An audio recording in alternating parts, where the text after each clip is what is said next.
আসসালামু আলাইকুম প্রিয় দর্শক, অন্য মঞ্চের আলোচনায় আপনাদের সকলকে আমন্ত্রণ জানাচ্ছি। নমস্কার, আমি তরুণ ঘোষ। খুব শিগগিরই যে একটা বড় ঘটনা ঘটতে চলেছে এর মাধ্যমে বোঝা যাচ্ছে, কারণ তার পুরো প্ল্যান ছকে ফেলেছে। অনেকেরই হয়তো মনে থাকতে পারে যে ফ্রান্সে যখন মোদিজির সঙ্গে ট্রাম্পের বৈঠক চলছিল, সেই সময় ভারতে সার্জিও গোর অমিত শাহের সঙ্গে দেখা করেছিলেন। সেটা আমি ভিডিওতে আপনাদের বলেছিলাম কি কি কারণে দেখা করেছেন। আসলে খবর তো ভেতরের খবর ধীরে ধীরে ধীরে ধীরে লিক করে। আমি অনেকবার বলেছি যে এই খবরগুলো পেতে পেতে একটু সময় লাগে। এখন যে বিস্ফোরক খবরটা পাওয়া গেল সেটা হচ্ছে শেখ হাসিনার রেজিম চেঞ্জ নিয়ে এবং ভারতবর্ষকে অস্থির করার জন্য যে সিআইএ প্ল্যান করেছিল সেই প্ল্যানটা আমাদের পুরো ডিটেক্ট করে ফেলেছে। এবং আপনাদের মনে আছে ম্যাথু ভ্যান ডাইক তাকে সহ 5 জন ইউক্রেনীয় বা 6 জন ইউক্রেনীয় এরকম কিছু একটা হবে, তাদেরকে অ্যারেস্ট করা হয়েছিল। এদের মধ্যে ম্যাথু ভ্যান ডাইককে ইউএপিএতে একদম অ্যারেস্ট করে মামলা করে দেওয়া হয়েছে। ইউএপি এর মামলা হচ্ছে জীবনে ছাড়া পাবে না, এখানে জেলবন্দি হয়েই মারা যাবেন, এরা জামিনও পাবেন না। ওই জন্য ইউএপিএ কে সবাই ভয় পায়। এখন গোড়া থেকে একটু বলি, হাসিনার রেজিম চেঞ্জ এবং ভারতে রেজিম চেঞ্জের যে চেষ্টা যেটা সিআইএ করেছিল সেটা একদম পুরো ভেস্তে গেছে এবং আমেরিকার মুখ কালো হয়ে গেছে। ওইখানে যখন বড় বড় ডায়লগ দিচ্ছিল, আমরা কিছু হলে আমরা আমেরিকা ভারতের পাশে দাঁড়াবো, এই পাশে দাঁড়ানোর নমুনাটা একেবারে রয়ের ডিরেক্টর একদম পরিষ্কার মুখের ওপরে কাগজপত্র ফেলে পরিষ্কার করে দিয়েছেন। ব্যাপারটা হচ্ছে এই ম্যাথু ভ্যান ডাইক ইনি মণিপুর হয়ে ইনি সোজা এতে চলে যান, মায়ানমারে চলে যান। তার আগে উনি দেখা করেন খ্রিস্টান মিশনারিতে, ওখানে সিস্টার ডিভিদিদের সঙ্গে কথাবার্তা হয়। প্রথম কলকাতা নেমেছিলেন, তারপরে মনে করুন উনি মিশনারি অফ খ্রিস্টান মিশনারিতে উনি গেছিলেন, মিশনারিজ অফ চ্যারিটি, সেখানে উনি গেছিলেন।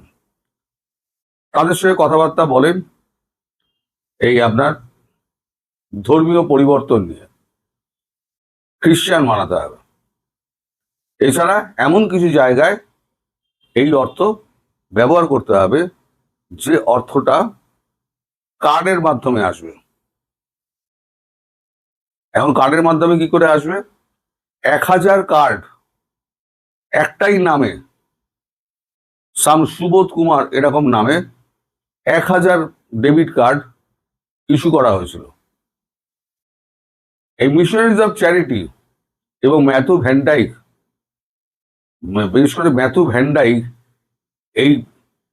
ওই সমস্ত আপনার কার্ডগুলোকে বিভিন্ন জায়গায় ডেলিভারি করেন। এবং ইতিমধ্যে 2023 থেকে 2026 অব্দি 95,000 কোটি টাকা উইথড্র হয়ে গেছে। এবার এখানে কাদেরকে দিয়েছেন?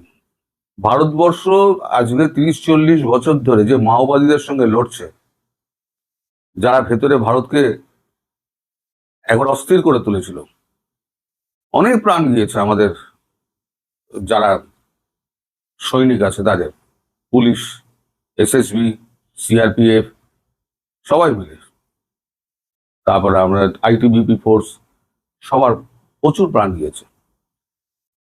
এখানে আমাদের একটা করিডোর করার কথা ছিল পশুপতিনাথ টু কেদারনাথ পর্যন্ত, নেপাল হয়ে, ওয়েস্ট বেঙ্গল হয়ে, ওড়িশা, তারপরে হচ্ছে আপনার কর্ণাটক, অন্ধ্রপ্রদেশ, তামিলনাড়ু হয়ে একদম কেদারনাথ পর্যন্ত। হয়তো আমার ম্যাপ নেই, আমার হয়তো বলতে পরপর বলতে ভুল হয়েছে, একটু এদিক ওদিক হতে পারে, কিন্তু এইটা ছিল রুট। এইখানেই মাওবাদীদের বারবারন্ত ছিল।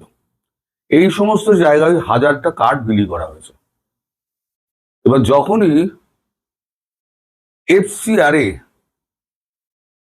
ফরেন কন্ট্রিবিউশন রেগুলেশন অ্যাক্ট আমাদের এখানে যখন বন্ধ করে দেওয়া হয়, এই ফরেন কন্ট্রিবিউশন রেগুলেশন অ্যাক্টের মাধ্যমে ইউএস থেকে এবং ব্রিটেন থেকে MI6 ব্রিটেনের এবং CIA প্রচুর অর্থ পাঠাতো ভারতকে ভাঙার জন্য।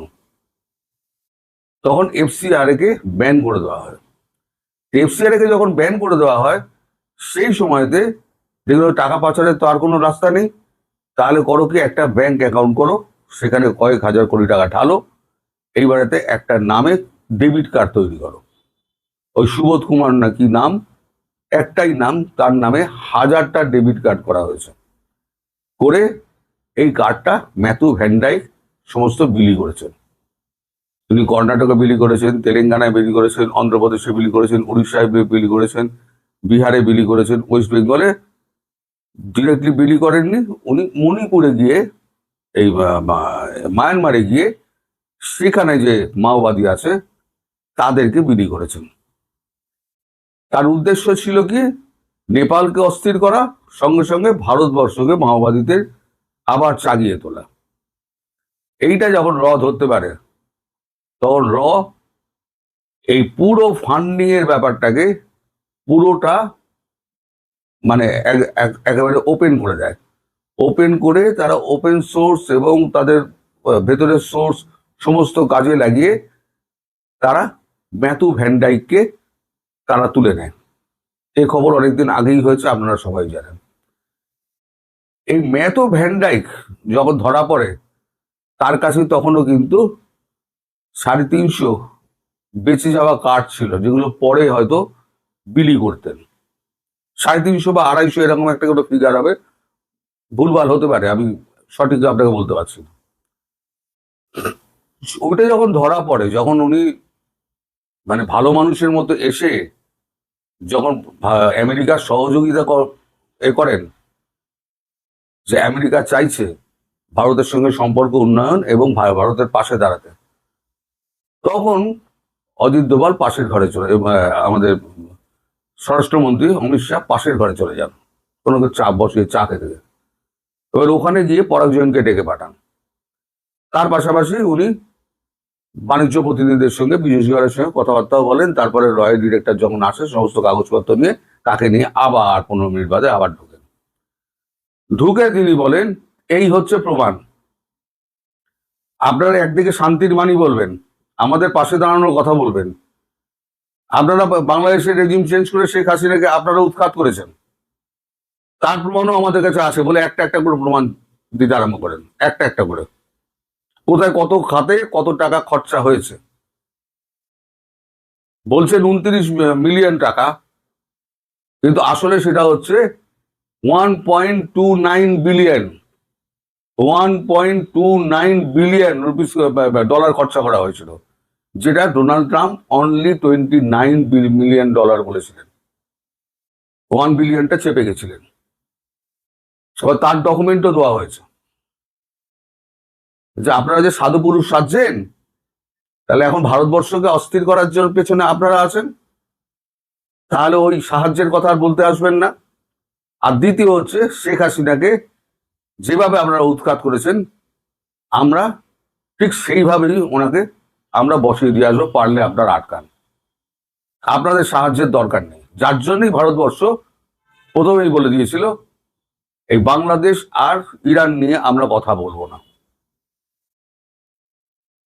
আজ বাংলাদেশ প্রসঙ্গ উঠেছে বলে অনেকে হয়তো কথাবার্তা বলছেন, কিন্তু বাংলাদেশ নিয়ে মানে সেরকম কথাবার্তা কিন্তু কিছু হয়নি। বাংলাদেশ সম্পর্কে আমাদের কাছে যা খবর আছে, বাংলাদেশ সম্পর্কে সেরকম কথাবার্তা কিছু হয়নি। কারণ বাংলাদেশের আভ্যন্তরীণ ব্যাপার যেটা আছে সেটা ভারতবর্ষই সামলাচ্ছে, ভারতবর্ষই যা করার করবে। সেখানে আমেরিকাকে ডাকলে পরে আবার একটা নতুন করে সমস্যার সৃষ্টি হতে পারে, ভারত সেই চান্স নেবে না। আমি আগেও বলেছিলাম, এখনো বলছি। ফলে শেখ হাসিনার রেজিম চেঞ্জের ব্যাপারে যে টাকাগুলো খরচা হয়েছিল 1.29 বিলিয়ন ডলার, সেই টাকার হিসেবটা কিন্তু পরিষ্কার দিয়ে দিয়েছেন। আর আমাদের এখানে 95,000 crore যে টাকা তোলা হয়েছে সুবোধ কুমারের নামে, তার সমস্ত ডকুমেন্টও তার সামনে ফেলে দেওয়া হয়েছে। দিয়ে একবার বলা হয়েছে যে এবার আপনারা বলুন আপনারা কি সম্পর্ক চান ভারতের সঙ্গে।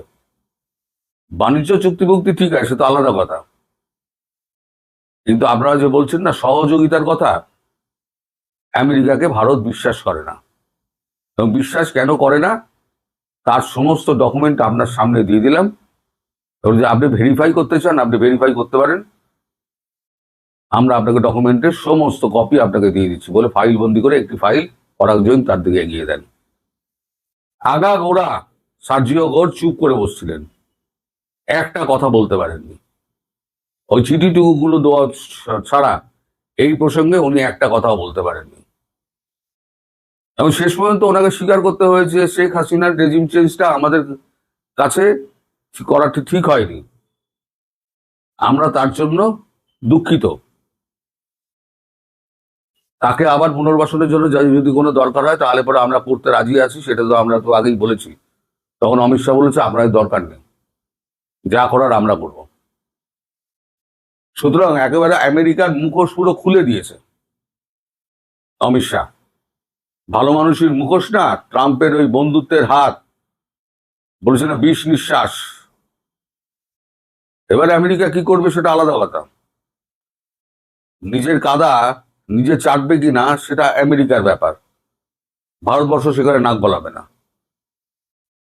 কিন্তু খুব শীঘ্রই যে একটা বড় ঘটনা ঘটতে চলেছে এর মাধ্যমে বোঝা যাচ্ছে, কারণ র তার পুরো প্ল্যান চোখে ফেলেছে।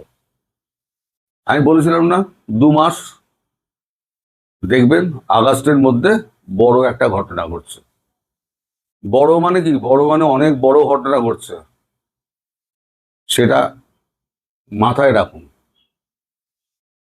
আমি কোনো রকম বাজে কথা বলছি না, এগুলো পুরো ভেতরের ব্যাপার যেগুলো অনেক পরে জানা যায়। সবাই ভালো থাকবে।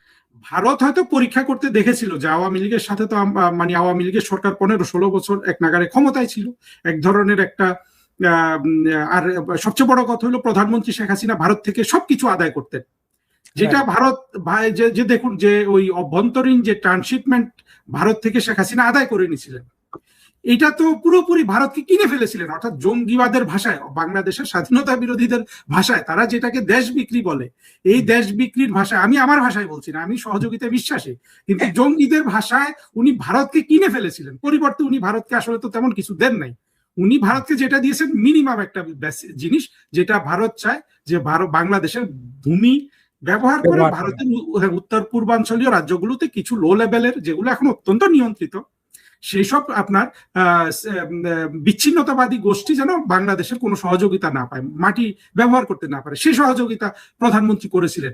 এই সহযোগিতার বিনিময়ে উনি ভারতকে এমন ভাবে ভারত থেকে সুযোগ সুবিধা আদায় করছিলেন, এইটা ভারতের কোনো কোনো তরফে আপনার এক ধরনের আপনার হতে পারে যে এত দিচ্ছি শেখ হাসিনা খুশি হচ্ছে না, এইটা থাকতে পারে, আমি মনে করি আর কি।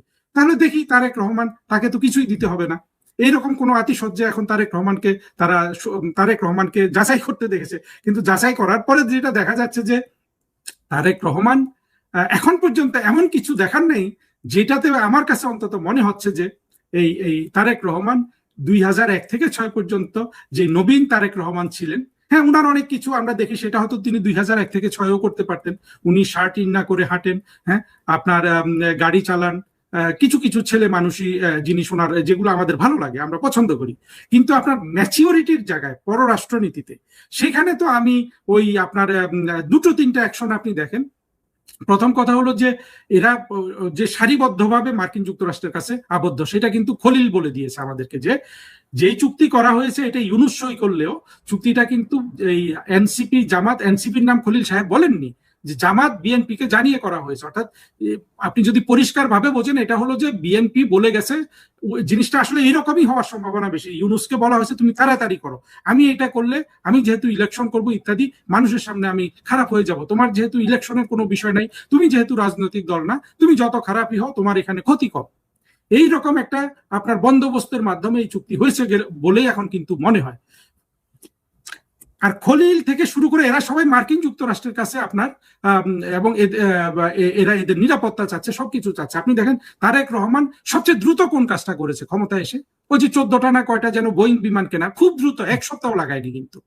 তারপরে কিন্তু তারেক রহমানের আর কোনো আপনার ফরেন পলিসি মুভ নাই। এটা 4 মাস বয়সের একটা সরকার, 17 বছর পরে 16 বছর 17-18 বছর পরে বিএনপি ক্ষমতায় এসেছে, 18 বছর অলমোস্ট। সেই সরকারের যে ধরনের ভাইব দেওয়া দরকার আঞ্চলিকভাবে বৈদেশিক নীতিতে, যে ধরনের বিদেশ সফর করা দরকার, কোনো কিছুই তো নাই। 4 মাস পুরো আপনার ইউনূসের সরকারের এক্সটেনশন বলতে পারেন। একই ধরনের ক্রাইম চলতেছে বাংলাদেশে, আওয়ামী লীগের উপর অত্যাচার চলতেছে, রুটিন কাজ চলতেছে। আপনি কি বুঝতে পারছেন বাংলাদেশ কিভাবে পিছিয়ে যাচ্ছে? এই দেশে কোনো অর্থনৈতিক কর্মকাণ্ড নাই, কিচ্ছু নাই।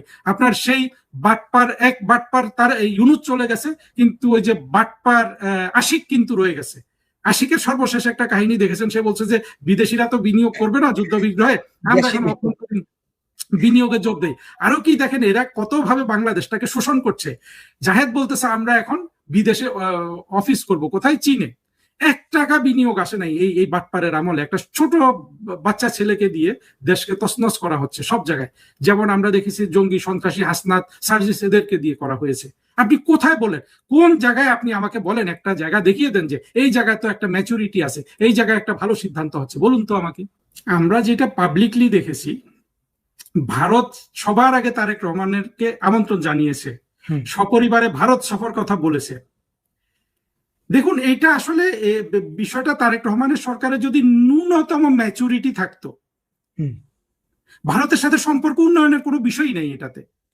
উনি ওইটাকে যদি সম্মান দিয়ে ভারত সফর করতেন, চীনও মাইন্ড করতো না, যুক্তরাষ্ট্র মাইন্ড করতো না, কেউ মাইন্ড করতো না। এই যে উনি ভারত সফরে গেলেন না, ওই যে নরেন্দ্র মোদী সাহেবের দাওয়াতটা রাখলেন না, এইটার মধ্যে আসলে আপনার আমি যে মনস্তত্ত্বটা দেখি সেটা হলো অভ্যন্তরীণ ভাবে তাদের যে আপনার কনস্টিটিউয়েন্সি, বিএনপির, জামাতের, এনসিপির, বাংলাদেশের 71-এর মুক্তিযুদ্ধ বিরোধী কনস্টিটিউয়েন্সি, এইটাকে মূলত তারেক রহমান সম্মান করেছেন। নরেন্দ্র মোদী সাহেবরা ভেবেছিলেন যে তারেক রহমান পরিবর্তন হয়েছে বা তাকে নিয়ে একটা ফাংশনাল রিলেশনশিপ গড়ে তোলা যেতে পারে, এই ধরনের আশাবাদ থেকেই তো ভারত এত কিছু করেছে, যেটা সত্যিকার অর্থে আবারও বলছি বারবার যে যেটা খুবই এক্সেস ছিল। এটা ভারতের মতো, ভারত যদি মনে করে যে তারা আঞ্চলিক শক্তি হিসাবে কিংবা বিশ্ব শক্তি হিসাবে থাকবে, সেই ক্ষেত্রে আসলে ওই জায়গায় আসলে তার সাথে ওই তারেক রহমানের সাথে প্রাথমিকভাবে যেই আচরণ আমরা ভারতে দেখেছি, যে ধরনের আপনার আতিশয্য দেখেছি, সেটা কিন্তু আবার আপনার সেটা দুটো জিনিস একসাথে যায় না। কিন্তু আবার তারেক রহমান দেখেন এত বেশি উষ্ণতা দেখানো সত্ত্বেও এইটার যদি উনি ন্যূনতম একটা সম্মান রাখতেন, ভারত সফর করতেন, এটা কিচ্ছু এসে যেত না। মানে তারেক রহমানের কোনো এজেন্ডা বাস্তবায়ন করতে অসুবিধা হতো না। মার্কিন যুক্তরাষ্ট্র তো পাত্তাই দেয় না। মার্কিন যুক্তরাষ্ট্র দেখেন দেশটা কিনে নিয়েছে, কিন্তু এমনই চাকর বাকর থেকে কিনে নিয়েছে যে আপনার পাকিস্তানের দেখেন এই যে শাহবাজ শরীফ, আর এটাও একটা লজ্জাজনক যে একই সাথে সেনাবাহিনী প্রধান আর প্রধানমন্ত্রীকে দাওয়াত ইয়েতে কি বলে হোয়াইট হাউসে, ইউনূসকে তো সেরকম একটা দাওয়াত দিয়েও কিন্তু নিয়ে যায় নাই। 2-3টা জিনিস বলি, দেখেন আমরা জাতি হিসাবে আমরা শিশু, বিশ্লেষক হিসাবে আমরা শিশু। আমাদের দেশে সত্যিকারের চিন্তা ভাবনা করা, পররাষ্ট্রনীতি বোঝা আমি কোনো মানুষ পাবলিকলি দেখি না। এমনকি পররাষ্ট্রমন্ত্রী খলিলের যদি তারেকের উপর প্রভাব থাকে, সঠিক প্রভাব থাকে, তাহলে খলিলও শিশু, অর্থাৎ ফরেন মিনিস্ট্রিটাও শিশু। সরি, আমি খলিল সাহেবকে পছন্দ করি না দেখে হয়তো ওনার নামটা বারবার আসে, বাট এটা মোটা দাগে আপনার আলোচনায় আসবেই। আমরা পররাষ্ট্র নিয়ে আলোচনা করতে আসবো। শিশু বাংলাদেশে যারা আমরা বিভিন্ন জায়গায় কথা শুনি, প্রত্যেকে শিশু। দেখুন একজন মানুষ প্রথম কোন দেশে গেল, এইটার প্রভাব 5 দিন 10 দিনের বেশি থাকে না। কোন কোন দেশে গিয়ে সে কি কি ব্যবস্থা করলো, কি চুক্তি করলো, কি কথাবার্তা বললো, কি ধরনের সম্পর্ক তৈরি করলো, সেটা আরেক দেশের জন্য ক্ষতিকর কি ভালো, সেগুলোর উপর কিন্তু আপনার চূড়ান্তভাবে সবকিছু নির্ভর করে। ফলে তারেক রহমানের সরকার আজ পর্যন্ত কিন্তু আমি পাবলিকলি কোনো কাগজ সরকারি ভাবে ওইভাবে দেখি নাই যে উনি মালয়েশিয়া যাচ্ছেন। অর্থাৎ এরা এতই ভয় পাচ্ছে যে কোনো কিছু বলছে না। তারেক রহমান 17-18 বছর বিদেশে থেকে প্রধানমন্ত্রী হয়েছেন। উনি স্বাভাবিক সরকার হলে তো উনি ঢাকঢোল পিটিয়ে প্রথম বিদেশ সফর করবেন, আতশবাজি বাজাবেন, হ্যাঁ, তার কর্মীরা। কোথাও কোনো আলোচনা নাই, বেসরকারি ভাবে আছে।